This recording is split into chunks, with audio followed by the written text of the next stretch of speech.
اور یہ بات پہلے بھی کئی مرتبہ آ چکی ہے کہ علم کا تقاضا عمل ہے. ہمارے طبقے میں اس میں بہت کوتاہی پائی جاتی ہے. حدیث پڑھتے ہیں، مشکات شریف ہے، مشکات الاثار ہے، حلقیت الحدیث ہے.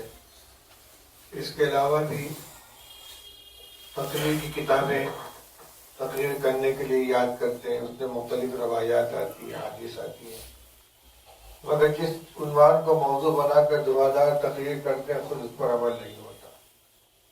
اس لیے اس کی طرف توجہ کرنی چاہیے. اصل میں دو باتیں ہیں. علم کے معنی یقین کے ہیں. علم صرف جاننے کا نام نہیں ہے. علم کا مطلب جس چیز کو یقین کے ساتھ جانے اس کو علم کہتے ہیں. چنانچہ آپ نے منطق کے اندر بھی ظن کو تصور میں شامل کیا ہے. وہ علم کے اندر وہ تصدیق کے اندر نہیں آتا ہے. اچھا، جس چیز کا یقین ہو آدمی کو وہ اس کے خلاف عمل نہیں کر سکتا. آپ کے ہاتھ میں ایک گلاس دے دیا جائے اور کہا جائے پی لیجیے، شربت روح افزا ہے، لیکن آپ کو یقین ہے کہ یہ زہر ہے. کتنی ہی تقریر کی جائے، فوائد سمجھائے جائیں، لیکن دوسروں کے کہنے پر عمل نہیں، اپنے یقین پر عمل، اس کو نہیں پیے. اور اس کے برخلاف آپ کے ہاتھ میں کوئی 100 کا نوٹ ہے، کوئی کہہ رہے یہ چورن والا نوٹ ہے، یہ نقلی ہے، یہ خراب ہے، لیکن آپ سمجھ لیں کہ یہ اصلی ہے، اس کو ضائع نہیں ہونے دیں گے.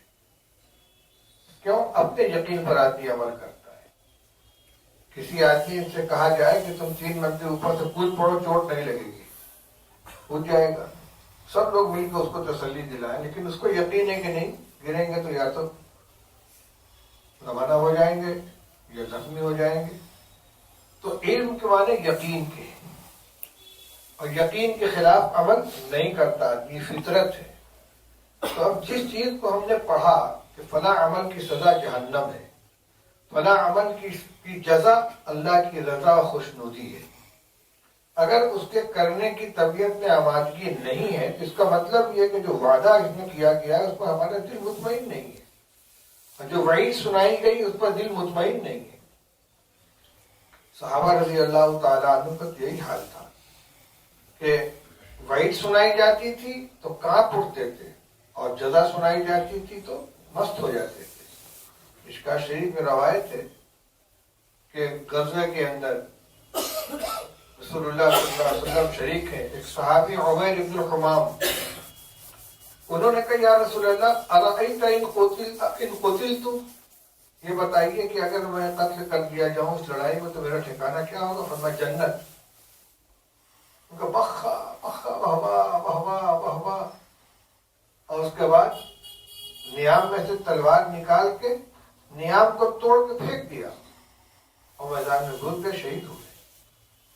اسی طرح کا ایک واقعہ ہے حضور کی وفات کے بعد ایک غزوہ میں ابو موسیٰ اشعری رضی اللہ تعالیٰ نے یہ روایت سنائی. مجمع میں سے ایک شخص نے کہا انت سمعت رسول اللہ صلی اللہ علیہ وسلم، آپ نے سنا ہے خود؟ کہا ہاں. کہ بس اس نے تھیلی میں سے چند چھوالے نکالے، کھانا شروع کیا. اس کے بعد کہنے لگا لئن بقیت الی ان آکل التمرات انہا لحیات بعیدۃ، ان چھہاروں کو ختم کرنے تک کا انتظار تو بڑی لمبی زندگی ہو جائے گی. چھہارے بھی پھینک دیے، نیام بھی پھینک دی، تلوار لے کر دوسرا شہید ہو گیا. جنت کے بارے میں سنا، ایک نے براہ راست، ایک نے بالواسطہ. اسی طرح غزوہ احد کے موقع پر حضرت انس بن نضر رضی اللہ تعالیٰ اپنے ساتھی سے کہتے ہیں کہ احد پہاڑ کی طرف سے مجھ کو جنت کی خوشبو آ رہی ہے، اور بڑے اور شہید ہو گئے. اور وعید کا یہی معاملہ ہے. مشکات شریف میں روایت ہے ایک شخص آیا عبداللہ ابن عباس رضی اللہ تعالیٰ عنہ سے کہنے لگا حضرت میرا پیشہ تصویر بنانے کا ہے.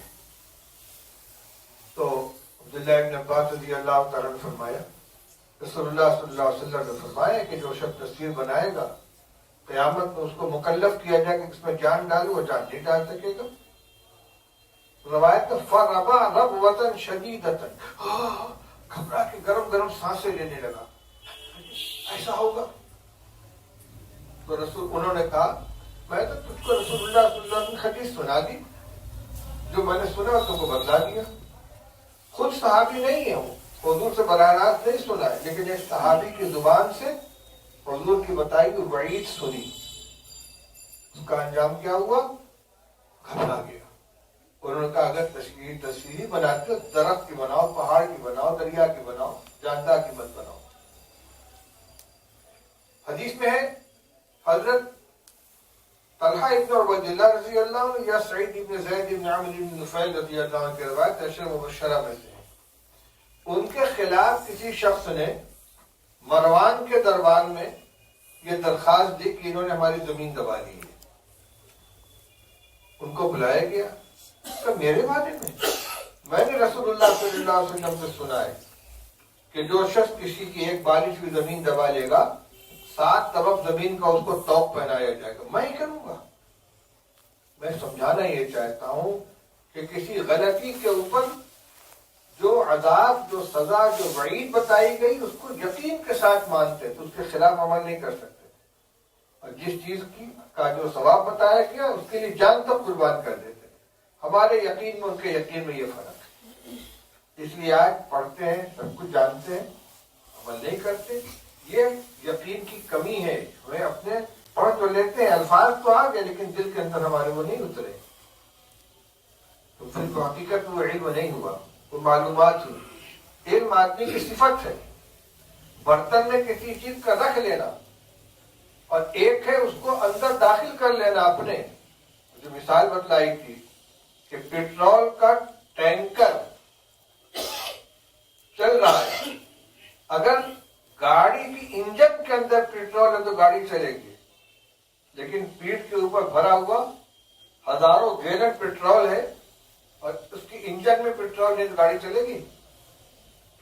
یہ جو ہم نے پڑھا ہے، اگر یہ ہمارے اندر اترا ہے تب تو ہم کو چلائے گا، سیدھے راستے پر چلائے گا، اللہ تک پہنچائے گا. اور اگر اندر نہیں اترا ہے تو وہی کمثل حمار یحمل اسفارا، پیٹ پر لدا ہوا ہے. حضرت جو فرما رہے ہیں، جو سنائے، اور مخاطب ان کے زیادہ تر علماء اور طلبائی ہوتے تھے، اور وہی فرمان یہاں ہمارے سامنے پڑھا جا رہا ہے. اس لیے یہ نہ سوچے کہ پڑھنے کا زمانہ ہے، عمل بعد میں کریں گے. جو معلومات ہوتی رہے فضائل کی، اعمال کی، چاہے معمورات ہو چاہے منہیات ہو، پر عمل کرنے کی کوشش کریں. یہی